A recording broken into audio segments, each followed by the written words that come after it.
నారాయణ నేత్ర జ్యోతి పేరుతో కంటి వైద్యానికి సంబంధించినటువంటి కంటి పరీక్షలు కావచ్చు, కంటి వైద్యం కావచ్చు. అదేవిధంగా నారాయణ దంత సురక్ష పేరుతో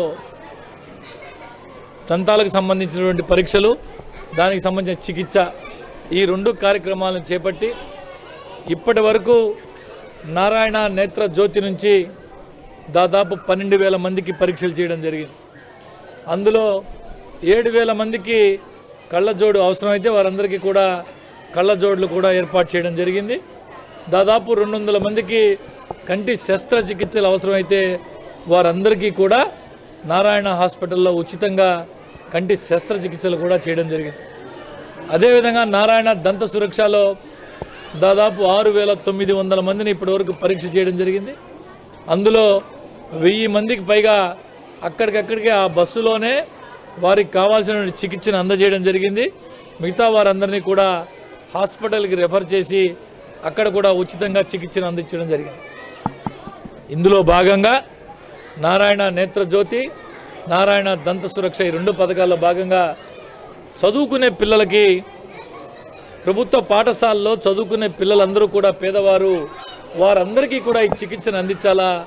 ఏ విధంగా అయితే హై స్కూల్స్ని అత్యాధునికంగా తీర్చిదిద్దారో, వారికి కావాల్సిన మౌలిక సదుపాయాలన్నీ కల్పించారో, వారికి కావాల్సినటువంటి ఇటీవలే మనం చూసాం ఎక్కడా లేని విధంగా 7,000 సైకిల్ని ఒకేసారి పంపిణీ చేశారో, అదేవిధంగా విద్యార్థులకు ఆరోగ్యం కూడా బాగుండాలా, వారి కంటి చూపు కూడా బాగుండాలా, వారి దంతాలన్నీ కూడా సురక్షితంగా ఉండాలని చెప్పి ఈ యొక్క నారాయణ నేత్రజ్యోతి, నారాయణ దంత సురక్ష ఈరోజు మూలాపేటలోని 39వ డివిజన్లో ఉన్నటువంటి డిఎస్ఆర్ హై స్కూల్లో పిల్లలందరికీ కూడా ఈ పరీక్షలు చేసే కార్యక్రమాన్ని ఈరోజు ఇక్కడ ఉదయం ప్రారంభించడం జరిగింది.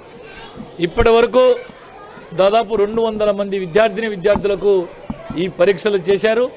కొంతమందికి కంటికి అద్దాలు అవసరమైనని చెప్పి డాక్టర్లు చెప్పారు. కొంతమంది దంతాలకు కూడా చిన్నపాటి చికిత్సలు అవసరమైన పిల్లలకు అని చెప్పి కూడా ఆ పరీక్షలు కూడా చికిత్స కూడా చేస్తున్నారు. కాబట్టి ఇటువంటి మంచి కార్యక్రమాలు ఏమీ ఆశించకుండా కేవలం ఓట్లేసి నన్ను గెలిపించారని ఒకే ఒక విశ్వాసంతో, నమ్మకంతో తన కుటుంబం నుంచి, తన నుంచి అనేక రకాలుగా ప్రజలకు సేవ చేస్తున్నటువంటి నారాయణ సార్ గారిని ప్రతి ఒక్కరూ ఆదరిద్దాం, ఆశీర్వదిద్దాం.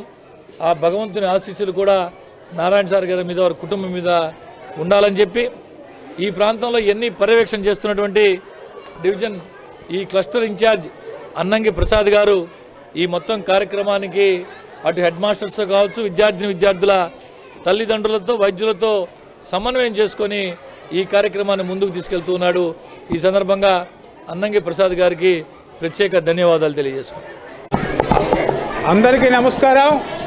ఈరోజు మూలాపేటలోని 39వ డివిజన్లో నారాయణ వైద్య సేవలు అంటే నారాయణ నేత్రజ్యోతి మరియు నారాయణ దంత సురక్ష కార్యక్రమం 39వ డివిజన్లోని డిఎస్ఆర్ గవర్నమెంట్ హై స్కూల్ నందు ఈరోజు పెట్టడం జరిగింది. దీనిలో పిల్లలందరూ కలిసి వాళ్ళకి కంటి పరీక్షలు అయితేనేమి, అట్లాగే పంటి పరీక్షలు ఏదైతే దంత పరీక్షలు అయితేనేమి చేయడం జరిగింది. ఏంటంటే ఇక్కడ ముఖ్య ఉద్దేశం ఏంటంటే నారాయణ సార్ గారు 39వ డివిజన్లో ఇప్పుడు వరకు ప్రజల కోసం ఒక 4 మెడికల్ క్యాంపులు నిర్వహించారు. ఇది స్పెషల్, ఎందుకంటే పేద తరగతి మరియు పేద తరగతిలో ఉన్న దిగువ తరగతి పిల్లలకి కోసం ఈరోజు ఇక్కడ ఈ క్యాంపు నిర్వహించారు. ఇప్పుడే మన డిప్యూటీ మేయర్ గారు రూప్ కుమార్ గారు చెప్పినట్టే 200 మంది పేద పిల్లలు ఎవరైతే ఈ యొక్క కంటి పరీక్షలు అయితే ఏమి, దంత పరీక్షలు అయితే ఏమి వాళ్ళు చూపించుకోవడం జరిగింది. రేపు ఎల్లుండి ఇక్కడికి వచ్చేసి ఎవరికైతే కంటి పరీక్షలకి కలద్దాలు అవసరమో వాళ్ళకి తీసుకొని వచ్చి ఇదే స్కూల్లో ఇక్కడ డాక్టర్స్ వాళ్ళకి కలద్దాలు కూడా ఇస్తారు. కావున మనం అందరం ఒకటి చెప్పాలా, నారాయణ సార్ని ఎవరు మర్చిపోకూడదు. ఇంత మంచి పనులు చేసే నారాయణ సార్ గారిని పెద్దలందరూ ఆదరించాలా, అభిమానించాలా, ఆశీర్వదించాలా. తప్పకుండా వారిని 2029లో ఓట్లేసి మనం గెలిపించవలసిందిగా కోరుతూ సెలవు తీసుకుంటున్నాం.